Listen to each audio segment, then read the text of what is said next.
नमस्कार, आप सभी का स्वागत है दूरदर्शन शिमला के प्रोग्राम मंजिल में। जैसा कि आप जानते हैं, इस प्रोग्राम में हम आपके लिए लेकर आते हैं कुछ इन्फॉर्मेशन जो कि करियर रिलेटेड होती है। इस श्रृंखला में आज हमारे साथ मौजूद हैं श्री अभिषेक चौहान जी, जो कि हैं founder and MD of Helios coaching centre.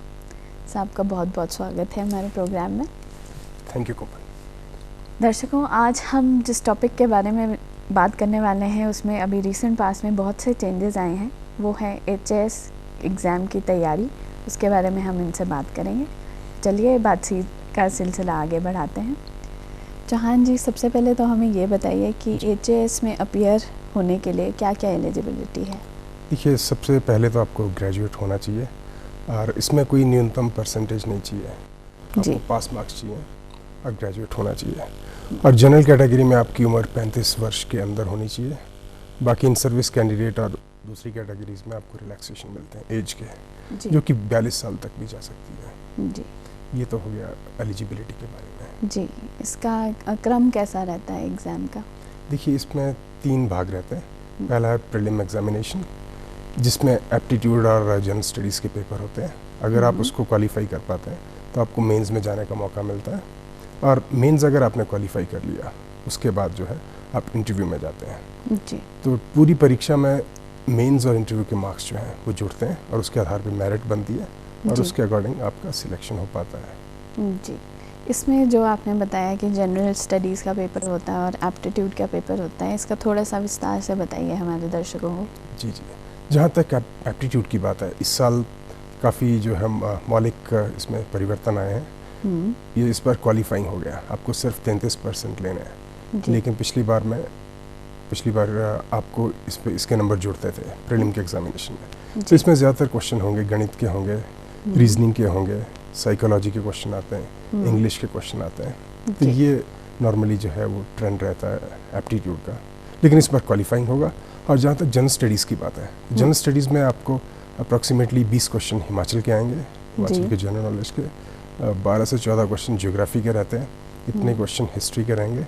Economics के 5 से 7 क्वेश्चन रहेंगे, करंट अफेयर के भी 5 से 7 क्वेश्चन रहेंगे और 10 से 12 क्वेश्चन पॉलिटी के रहेंगे, इंडियन पॉलिटी के बारे में रहेंगे। मेंस का क्या क्रम रहेगा, इसमें क्या क्या उसमें चेंजेस आए हैं? देखिए, जितने भी कैंडिडेट्स जो मेंस लिखते हैं उनका रेशो बनता है जितनी सीट्स हैं उनके 20 गुना तक। तो देख लीजिए, अगर 12 सीटें हैं तो 240 लोग जो हैं वो शॉर्टलिस्ट होंगे मेंस के लिए। जी। और मेंस में इस बार काफ़ी फंडामेंटल चेंजेस आए हैं। पिछली बार जैसे 2 ऑप्शनल थे, इस बार सिर्फ एक ही ऑप्शनल है। और इस बार जो है वो उन्होंने ध्यान दिया है कि हिमाचल का जो जनरल स्टडीज़ है वो GS 1 to 3 में डाल देंगे। सो काफ़ी हद तक इन्होंने UPSC को फॉलो करने की कोशिश की है। जी। पहले जनरल स्टडीज़ का एक पेपर रहता था और 2 ऑप्शनल रहते थे और उसके बाद एसए के पेपर के नंबर काउंट होते थे। जी। लेकिन इस बार एसए के नंबर के पेपर काउंट होंगे डेफिनेटली, लेकिन ऑप्शनल एक ही होगा और साथ में GS के 3 पेपर हो जाएंगे। जी। और तीनों के नंबर 200 रहेंगे। जी। भाषाओं का भी पेपर होता है? जी। इसके अलावा कंपलसरी पेपर्स रहते हैं हिंदी और अंग्रेजी के। जी। और आपको दोनों क्लियर करने पड़ते हैं। अगर आप क्वालिफाई नहीं कर पाए वो एग्जामिनेशन, दोनों में से एक भी, तब आपके पेपर का इवैल्यूएशन नहीं होगा। सो वो करना बहुत ज़रूरी है। और इन चीज़ों में ये भी कह सकते हैं कि लंबे समय की आपकी तैयारी चाहिए। आप 1 या 2 महीने में अंग्रेजी या हिंदी को स्ट्रांग नहीं बना सकते हैं। जी। सो आपको थोड़ा सा टाइम शुरू से देना पड़ेगा। नहीं, प्रीलिम के साथ साथ आपको थोड़ी मेंस की तैयारी भी करनी पड़ेगी। जी। जो विद्यार्थी हिंदी में अपनी परीक्षा देना चाहते हैं उनके लिए आप क्या सजेशन देंगे? देखिए, हिंदी के बारे में ये कहा जा सकता है कि अगर आपने हिंदी सब्जेक्ट बचपन से पढ़ा है तो आप अंग्रेजी की तरफ ना जाएं तो ज़्यादा अच्छा रह सकता है, क्योंकि आप अपना स्ट्रॉन्ग एरिया छोड़ोगे, पहली बात। और दूसरी बात, कमीशन भी काफ़ी जो है वो जोर देता है कि अगर आप हिंदी में इंटरव्यू देना चाहते हैं तो आप दे सकते हैं। पिछले कुछ समय से काफ़ी लोगों ने हिंदी में इंटरव्यू देना जो है मुनासिब समझा है। तो एक बहुत अच्छा ट्रेंड है। और तीसरा फ़ायदा ये है इसका कि अगर आप हिंदी में लिखते हैं तो आपको मेंस में फ़ायदा हो सकता है कि हिंदी में लिखने वाले बहुत सारे लोग नहीं होंगे। तो आप अपने सब्जेक्ट में कंपैरेटिवली ज़्यादा अच्छा स्कोर कर पाते हैं। जैसे मान लीजिए ज्योग्राफी को इंग्लिश में लिख रहे हैं तो 250 लोग लिख रहे हैं, हिंदी में लिखने वाले हो सकते हैं 30 ही लोग हों। तो 30 में से आप अच्छा परफॉर्मेंस दें तो आपको नंबर ज़्यादा अच्छे मिल सकते हैं। तो वो भी एक कारण हो सकता है कि आप हिंदी के साथ कंटिन्यू करें। जी। अब हमने बात की प्री और मेंस की, पर हम इंटरव्यू के बात पे वापस आते हैं। इंटरव्यू की तैयारी कैसे करनी चाहिए? देखिए, इंटरव्यू 150 नंबर का रहेगा, 900 नंबर मेंस के हो गए, 150 इंटरव्यू के हो गए। इंटरव्यू की वेटेज ऑलमोस्ट 16-17% बैठेगी। जी। और इंटरव्यू की तैयारी हिंदी और इंग्लिश की तैयारी जैसी है, ये आप 1 या 2 महीने में नहीं कर सकते, बिकॉज इसमें आपको थोड़ा अपना कम्युनिकेशन, पर्सनैलिटी को भी थोड़ा रिफाइन करना पड़ेगा। इसके अलावा आपको समसामयिक विषयों के बारे में जानकारी होनी चाहिए, आपको नॉलेज होनी चाहिए बहुत सारी चीज़ों की, हिमाचल की नॉलेज होनी चाहिए। और इस बार जो फॉर्मेट चेंज हुआ है, ये हिमाचल के बच्चों के लिए और भी सहायक होगा, पहली बात। और दूसरी बात, जो पहली बार एग्ज़ाम दे रहे हैं उनके लिए बहुत अच्छा होगा। या तीसरे ऐसे लोग जो यूपीएससी देते रहे हैं, एचएस नहीं दे पाए किन्हीं कारणों से, उनके लिए बहुत सूट करेगा फॉर्मेट। तो इस बार काफ़ी इंटरेस्टिंग हो सकता है कंपटीशन। जी, ये तो आपने काफ़ी अच्छी हमारे को इन्फॉर्मेशन दी, बट आप बात कर रहे थे कि एक ऑप्शनल विषय की, तो उसका चयन कैसे करना चाहिए?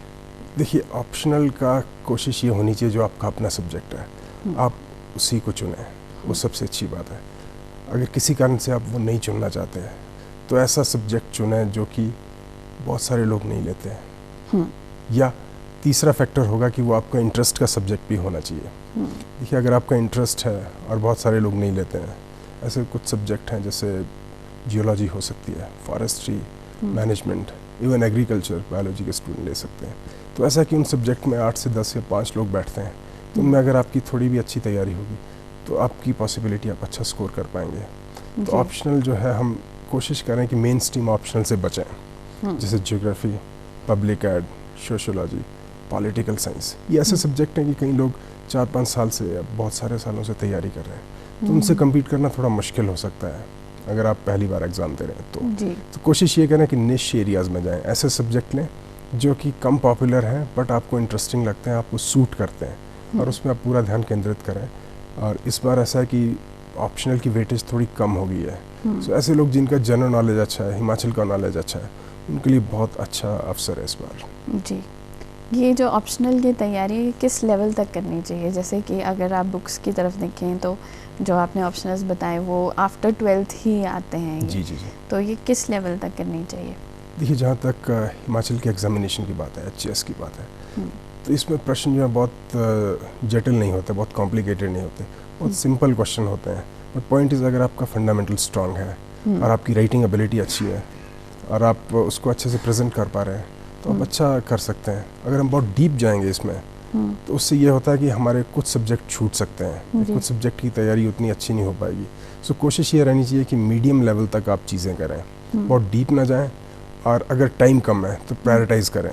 कॉम्प्लिकेटेड, बहुत डिफ़िकल्ट टॉपिक है, उनको छोड़ भी सकते हैं, बिकॉज आपको इंटरनल ऑप्शन भी मिलती है पेपर्स के अंदर।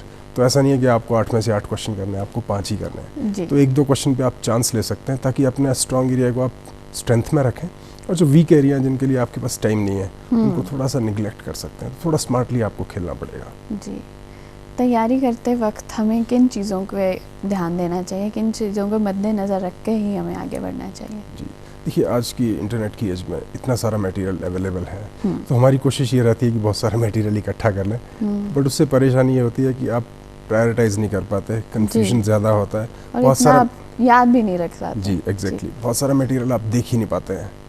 और चौथा फैक्टर ये भी है कि आपकी हेल्थ ख़राब होती है। आप बहुत ज़्यादा टाइम अगर कंप्यूटर पे लगाते हैं, तो that is not good for health also. उसके अलावा आइज़ के लिए अच्छा नहीं है, कंसंट्रेशन के लिए अच्छा नहीं है। और एक और इम्पॉर्टेंट बात, जो आप स्क्रीन से पढ़ते हैं, प्रैक्टिकली आप देखेंगे वो आपको कम याद रहता है। जी, बिकॉज आप एक तो उसके साथ लिख नहीं पाते हैं, it is like a RAM. तो हमारे दिमाग की भी वो रैम है, जैसे कंप्यूटर में रैम रहती है, तो वो जल्दी इन्फॉर्मेशन इवेपोरेट हो जाती है। तो कोशिश ये करें सबसे पहले कि सिलेक्टेड मटेरियल पढ़ें, लेकिन लिखें। चाहे आप 10 पेज पढ़ रहे हैं 2 घंटे के अंदर या 3 घंटे के अंदर, तो 10 पेज में आपका 1 से 1.5 पेज के नोट्स होने चाहिए। शॉर्ट हो, एक लाइन में हो, या डेटा जहाँ पे पर्सन का नाम आ गया, इवेंट आ गया, कोई टर्म आ गई, वो चीज़ें आप डेफिनेटली नोट करके रखें, एचएस के लिए खासकर। जी, तो वो एक पहली सबसे इम्पॉर्टेंट चीज़ है, नोट्स बनाना। अगर आप कम भी पढ़ो, नोट्स अच्छे बने, तो वही चीज़ जो किताब आपने 3 महीने में पढ़ी है, वो आप 3 दिन में रिवाइज कर सकते हैं, अगर आपके नोट्स बने हुए हैं। तो नोट्स का ये सबसे बड़ा जो है वो बेनिफिट रहता है। मटेरियल के पीछे ज़्यादा ना भागें, सिलेक्टेड मटेरियल, सिलेक्टेड बुक्स को हम पढ़ें। जी, ये ज़्यादा इम्पॉर्टेंट है। ये जो आपने जिक्र किया कि सिलेक्टेड मटेरियल जो है, इसकी सूची हमें कहाँ से मिलेगी? देखिए सिलेक्टेड में यूपीएससी और एचएस दोनों की बात करें तो उनका फंडामेंटल जो होता है दैट इज़ एनसीईआरटी बुक्स, जो लेवल होता है नॉर्मली +2 तक जाता है। तो पहली कोशिश ये होनी चाहिए कि हम हिस्ट्री, पॉलिटी, जियोग्राफी, इकोनॉमिक्स, कम से कम ये 4 सब्जेक्ट की हम किताबें 12 तक पढ़ें। कोशिश ये होनी चाहिए 6 से 12 कर पाएँ, बट 8 से 12 तक की ये सारी बुक्स हमें पढ़ी होनी चाहिए। सबसे पहले इन पे जाएं, और इनके अलावा हम एक जीके की कोई बुक फॉलो कर सकते हैं, जैसे ल्यूसेंट की बुक है, इस तरीके की एक जीके की बुक, अगर आप 0 से स्टार्ट कर रहे हैं तो। और तीसरी चीज़, आपको एक एटलस लेना चाहिए और आपके रूम में मैप्स लगे होने चाहिए, तो ज्योग्राफी आपके लिए इंटरेस्टिंग और ईजी हो जाएगी। तो फंडामेंटल चीज़ों से एनसीईआरटी से चलेंगे, फिर आप इनको 3-4 महीने में फिनिश करने के बाद फिर अगली बुक्स पे जा सकते हैं, जैसे पॉलिटी की लक्ष्मीकांत होगी या माजिद हुसैन की बुक्स हैं, खुल्लर की बुक्स हैं, इस तरीके की बुक्स। तो इनके ऊपर आप रमेश सिंह की किताब है, तो ऐसी बुक्स पे जा सकते हैं। बट एनसीईआरटीज़ को इतना स्ट्रॉन्ग करना है, इतना अंडरलाइन करना है, और पॉसिबिलिटी ये रहती है हमेशा 50 से 60% क्वेश्चन एनसीईआरटी से आएंगे जी। और आपकी कट ऑफ जो है वो नॉर्मली किसी भी एग्ज़ाम की, एचएस की ले लो, यूपीएससी ले लो, 55-60 के बीच में रहती है या उससे कम जाती है। सो पॉइंट इज़ कि 30-40% क्वेश्चन सभी मिस कर रहे हैं, चाहे वो क्वालिफाई भी कर रहे हैं जी। सो एनसीईआरटी आप करेंगे तो एटलीस्ट आप जो है वो कंपटीशन में रहेंगे। और आपको ये देखना कि एनसीईआरटी में आप कौन सा पॉइंट निकाल पाते हैं, डेट, पर्सन, इवेंट की जो हम बात कर रहे थे वो निकाल पाएँ, उसके नोट्स बना पाएँ, और नोट्स इस तरीके से बनाएं कि आपको दोबारा किताब खोलनी ना पड़े। So that is important. तो उस अप्रोच से चलें तो बहुत अच्छा रहेगा। इसके अलावा हम अपने शॉर्ट ट्रिक्स बनाएं याद करने के लिए, जिनको नेमोनिक्स हम कहते हैं। तो विजुअलाइजेशन टेक्निक का यूज़ करें या कुछ और फनी तरीके से हम याद करें, बट वो चीज़ें हम कर सकते हैं, वो शॉर्टकट्स, वो नेमोनिक्स हम अपने नोट्स में बनाएं तो अच्छा रहता है। इसके अलावा आपको अगर संभव हो तैयारी करने वालों को, तो एक टीम में तैयारी करें, 2 या 3 लोग मिलके, तो बहुत अच्छा रहता है जी। आपने जिक्र किया था कि ऑप्शनल के पेपर में जैसे 8 प्रश्न आते हैं तो उनमें से 5 ही करने होते हैं, क्या हम उसमें ओवर अटेम्प्ट कर सकते हैं? देखिए ओवर अटेम्प्ट अवॉइड करना चाहिए, बिकॉज अगर उन्होंने चिन्हित किया है कि आपको 5 ही करना है तो 5 करने की कोशिश करनी चाहिए। आप देखिए कि टॉप 5 कौन से हैं और कम से कम टाइम में हम कितने क्वेश्चन कितनी अच्छे से उनको कर पाएंगे, वो इम्पोर्टेंट है। अगर आप ज़्यादा करते हैं तो कह नहीं सकते, वो फिर एग्जामिनर के हाथ की बात है। फिर एग्जामिनर बेस्ट ऑफ हाँ जी, आप कोशिश ये करें टॉप 5 जो आपको लगते हैं वही आप करने की कोशिश करें, ओवर अटेम्प्ट ना करें। हो सकता है एग्जामिनर इरिटेट हो जाए, ये इसके बारे में हमें पॉलिसी क्लियर नहीं है कि व्हाट इज़ द पॉलिसी। तो कोशिश करें कि हम 5 क्वेश्चन ही करें जो 5 बेस्ट हो जी। जैसे आपने बताया कि जनरल नॉलेज का जो विभाजन हो चुका है, जनरल नॉलेज 1, 2 और 3, इसके बारे में थोड़ा विस्तार से बताइए क्या क्या है इनमें। देखिए ये एक बहुत अच्छी पहल है कमीशन की, HPPSC की। तो उन्होंने जो अपने मेजर सब्जेक्ट हैं जनरल स्टडीज़ के, उनको डिवाइड कर दिया, जैसे history, geography, polity, science, environment, Himachal, इन सभी सब्जेक्ट्स को उन्होंने GS 1, 2 और 3 में डिवाइड कर दिया। और इसके साथ में उन्होंने हिमाचल का कंपोनेंट हर एक पेपर में रखा है। तो ये हिमाचल के जो बच्चे हैं, एस्पायरेंट हैं, उनके लिए बहुत अच्छी अपॉर्चुनिटी है कि आपको हर एग्जामिनेशन में हिमाचल का पोर्शन रहेगा। जिन लोगों का अगर हिमाचल स्ट्रॉन्ग है तो उनके लिए बहुत अच्छा चांस है, और ये एक अच्छी पहल है। और फ़र्क इतना है सिर्फ यूपीएससी और HAS में, एथिक्स और इंटीग्रिटी के पेपर का फ़र्क है, जो कि यूपीएससी में आपको एडिशनल पढ़ना पड़ेगा। हिमाचल में आएगा बट उतने लेवल का, हाँ, उतने स्तर का नहीं आएगा। बीच में कहीं पे आपको दिखेगा GS में, बट उतना स्ट्रांगली आपको नहीं मिलेगा। और इसके अलावा यूपीएससी में आपको एथिक्स इंटीग्रिटी करनी पड़ी, बट HAS में आपको हिमाचल बहुत स्ट्रांग करना पड़ेगा। और जैसे हिमाचल में क्वेश्चन आ रहे हैं कुछ टाइम से, तो हिमाचल में आपको बहुत गहराई से भी चीज़ें देखनी है, लेकिन छोटी छोटी चीज़ें जो इन्फॉर्मेशन हो सकती है उसके ऊपर भी ध्यान दें। तो कोशिश ये करें जो भी मार्केट में अच्छी बुक्स आ रही हैं उनको हम फॉलो करने की कोशिश करें। जी, आप थोड़ा विस्तार से ही बता दीजिए हमारे दर्शकों के कि हिमाचल रिलेटेड जनरल नॉलेज, जो हिमाचल के विषय में जो भी नॉलेज है, उसको कैसे हम पॉलिश करें, कैसे हम उस स्तर तक पहुँचें कि हमारे लिए ये जो HAS का एग्ज़ाम है वो आसान हो।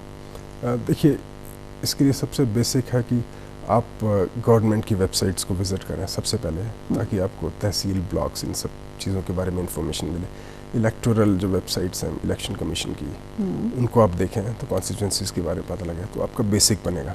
उसके बाद आप सिंपल सी कुछ बुक्स हैं वो फॉलो करने की कोशिश करें, या कुछ एक बुक्स जैसे डॉक्टर राजेंद्र अत्री की किताब है वो अच्छी है।